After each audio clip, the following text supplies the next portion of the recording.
Hey everyone, Evan Kirstel with another great discussion around enterprise communication. Today I have Tom from LeapXpert, a company you're going to learn a lot about. Tom, how are you? I'm well, Evan. How are you? I'm fantastic, and I'm really excited for this. I've been chatting with your colleagues for some time. Maybe introduce yourself, Tom, your role at LeapXpert. You're out of New York City, and what you guys do at a high level. Sure, absolutely. So again, Tom Venezia. It's great to be speaking to you today. I am responsible for business and sales in the Americas at LeapXpert. I've been involved in the financial services business for nearly 30 years now, with experience ranging from very small firms to large firms like Thomson Reuters and Refinitiv for many years. Focused mostly on communications, electronic trading, and the exchange of information between banks and brokers and their customers, which sort of led me to the LeapXpert world. I've been here for about 6 months now. LeapXpert is an organization that, as our tagline says, focuses on responsible business communication. So what that means is we are really focused on enabling banks and brokers to communicate with their counterparts in a responsible and compliant way. So as you've probably seen, there have been a number of SEC findings against some of the major banks in our industry right now, and so that sort of those fines and those findings by the SEC and the regulators sort of sit right in the wheelhouse of what LeapXpert is trying to accomplish. We're focused very much on enabling the banks and their employees to communicate externally with their counterparts over the channels that their customers prefer. It's a very different world today than it was in the past, where everything was over email and fax. And I think COVID was a contributing factor to that. But what we found now is everyone is communicating over text messaging platforms, WhatsApp or WeChat or iMessage, standard SMS, and that's very difficult for the banks to control. Everyone has their own device with all those applications on their device, and so the employees are going to respond to their customers when they get a text. So what we try and do is help to centralize that communication, help to normalize it into a single pane of glass in some instances, in other instances to capture it on that native exchange, and we can get into that as we discuss, and provide an archive and an ongoing record for the banks, so that should the SEC come a calling, they have a record of all those communications that their employees were engaged in with their external counterparts. Wow, this is fascinating. So, shadow IT, as we used to call it, has been a challenge for a long time, but the pandemic obviously brought this to the forefront. So you're not saying ban WhatsApp and ban iMessage and ban all these over-the-top services. You're saying enable them, but in a secure and compliant way. Is that what I'm hearing? That's exactly right, Evan. Yeah. So our goal is to broaden the channels of communication, not to restrict them, right? To enable banks to confidently say that you can communicate with your counterpart on whatever channel they choose, and we know as the compliance organization, that those messages are going to be captured, that they're going to be archived into our centralized archival system, and that we're going to be able to, should we need to, actually analyze those communications and make sure that there was no impropriety. And in fact, our service goes a step further and allows the banks to implement things like data leakage prevention controls, right? And so set up a slew of keywords or key phrases that they're asking their employees not to engage in, right? So one of the most prevalent in the industry is speculation, right? So saying, oh, you can't lose on this, right? Or this is a sure thing, right? So our system actually enables the banks to implement keywords and phrases that we will actually restrict from leaving Oh, their wow. environment. Yeah, so That's we have the amazing. ability, if you're leveraging the LeapXpert governed mode. So there are two modes of the delivery. There's the governed mode and the native mode. We can talk a bit about each, but On the governed side of the house, where we're actually sitting in the middle and enabling that communication from a single front end to multiple endpoints, we are able to say that does not comply with your compliance controls, and we're going to block that message, and then alert your compliance officer and say this message was in breach of your data leakage policy. We're going to prevent it. The flip side is true as well. So we protect the bank or broker's perimeter by providing tools like antivirus and anti-malware checks. So when you're exchanging information with your counterparty and they're using a text platform, there's always a desire to share images or to share files. And so what we can do is say, okay, this file that's coming into you from this client over WhatsApp, it has some suspicious content. It may or may not be malicious, but it's suspicious content. We're going to block that, protect your perimeter, and make sure that it doesn't enter your network, and so that you don't get hit with phishing or malware type content in your own network.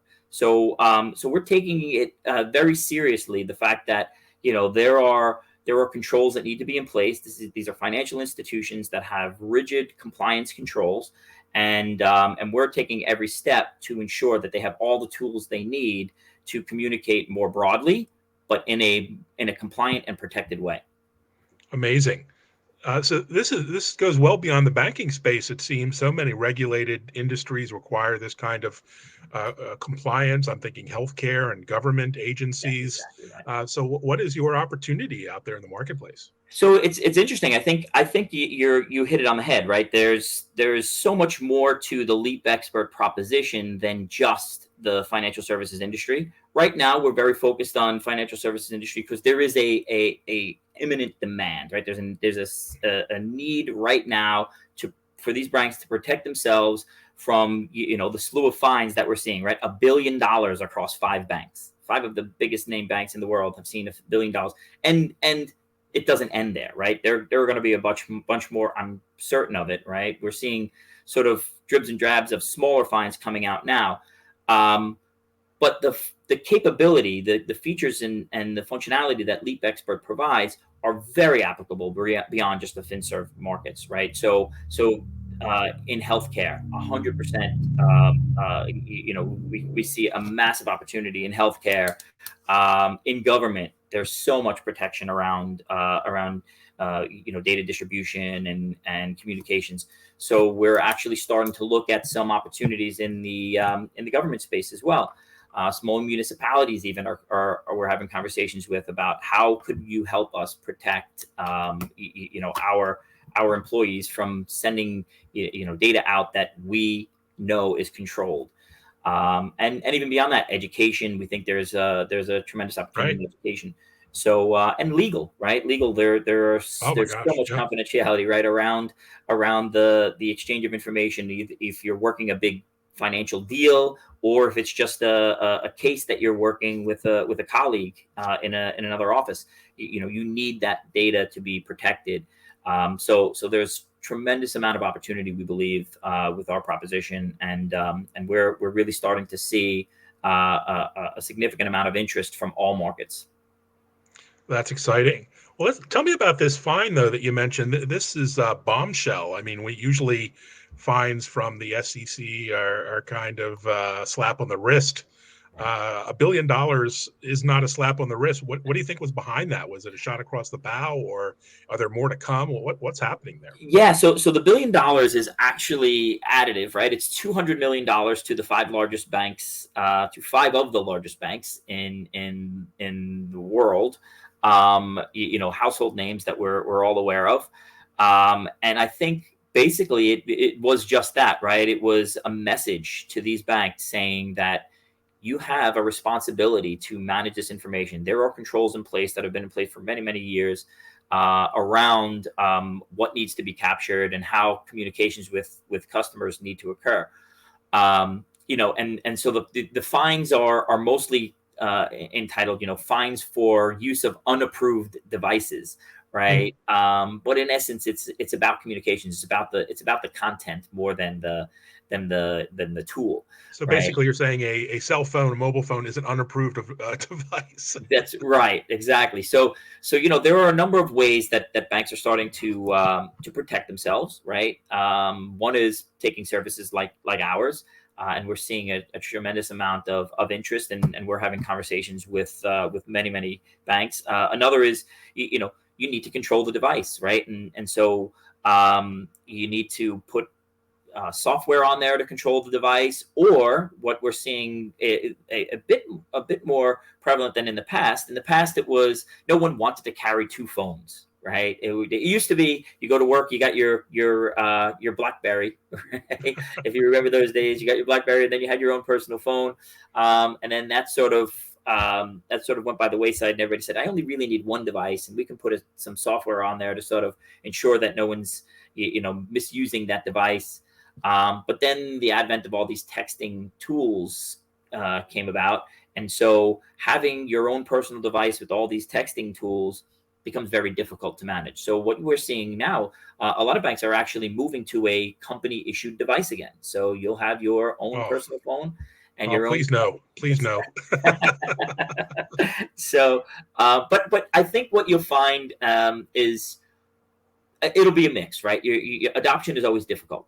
Getting people to adopt something new and different is always difficult, which is why we have two modes of delivery of our service, which is the governed mode, where you have to take a different front end, right? Either that be Microsoft Teams or Slack or our front end, and that acts as your channel.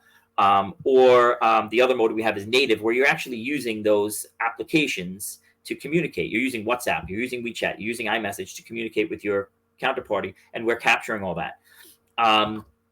And so the reason why I think people will be a bit more willing to adopt the two phone idea is you don't want to mix your personal and your professional, right? And once you get to that point where we have to capture your native messaging apps, we're capturing all of your native messaging apps, right? So so if you're communicating on iMessage with a work colleague, that's captured for work purposes. If you're communicating on your iMessage with your wife or your mom, right, that's captured as well, right? So people are going to be more willing to say, you know what, I need that sort of separation of work and home life.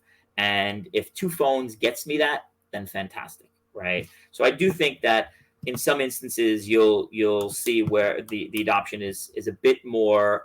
You find a bit more willingness on the side of the employees to adopt that two phones, just to keep that separation of that I work-life see. balance. And without getting too deep into technology, your platform seems pretty open. You mentioned integrating into Microsoft Teams and Slack, and is it all through APIs and open integrations? That's exactly right. Yeah. So we pride ourselves in having a very open architecture. So we have integrations with all of the major archival services. We have integrations with the major CRM services. In terms of the ability to take our software and implement it even into your own homegrown tools, it's all there as part of our API suite, and the SDKs that come along with the product. So it's really a very flexible and intuitive platform, and the APIs continue to advance and continue to grow, and we continue to interface with more and more partners on the street. That's fantastic. So you're in New York City, the hub of finance globally. What would you say? Are people, in your opinion, moving back to the office in mass, or is it still this hybrid or remote world? I mean, remote working gave rise to this whole challenge, and it doesn't look to end anytime soon. What do you think? Yeah, I think you're absolutely right. I don't see it ending anytime soon. I do see a bit of much more of a hybrid, right? And in fact, much more of a preference towards a hybrid. People do want to get back to the office. There's something to be said for having that social interaction and being able to sit in a room and really hammer things out and figure out a way forward, and with projects and deals, right? But I also think that people have sort of found the comfort and the productivity that they can achieve just working from home. So I think it will be a hybrid approach for some time. We're seeing a lot of the banks going to 3-day cycles, so 3 days in, 2 days out. And so I think that's likely to be the trend for at least the next year or so. And I think I think people will find that it works. It's productive, right? I mean, a lot of times, presence does not always equal productivity, right? Mhm. And so if you have a 3-hour commute, that's 3 hours. It's 3 hours lost, right? So yeah, I do see that there will be a mix. My opinion, there will be a mix of home versus in office. But our service again is very much catering to either, right? Even when you're in the office, people are sending you messages on your mobile, right? Right. So you're able to use the Leap Work proposition, the LeapXpert proposition, whether you're in the office, whether you're at home, whether you're on vacation. It's extremely portable and it's extremely functionally rich, and something that we see, regardless of whether you're in a brick and mortar establishment or you're working from your basement, right? Yeah, I There's read an interesting piece that the Bloomberg terminals that you see everywhere in financial services are mostly used these days for messaging. So Yes. basically, everyone has an open address on the terminal, and the data is kind of easily accessible anywhere, but the messenger is what people are using. But you can't exactly take a Bloomberg terminal home or pack it in your bag for a business trip. So yeah, messaging is just so still an integral part of this financial services. I'll be in New York City for a couple events this fall. Looking forward to getting back out in the world. There's a Microsoft event and a Google event. What about you? What are you looking forward to as we hit September? Yeah, the same actually. I'll be participating in a number of events. There's a few in the city. There's a RegTech event that's happening in New York, face to face. Really looking forward to that. Sort of no problem with the Zoom conferences, but it's really good to sort of shake hands and meet face to face and have face to face conversations. And do some demos face to face, right? That's always great to get that interaction with the with the customer. So yeah, I'll be traveling a bit in September and October, and really looking forward to it, and actually heading out to the West Coast as well for an event. So jumping on a plane for a business trip for the first time in a while be really good. I'm really excited about it. Yeah, me too. And so I'll be following you guys, and the whole RegTech space is fascinating, and you guys are really leading the pack, in my opinion, in terms of innovation and in communication. So, congratulations on all the success, and good luck as we head into the fall. Thank you very much, Evan. I really appreciate your time. Likewise, thanks so much.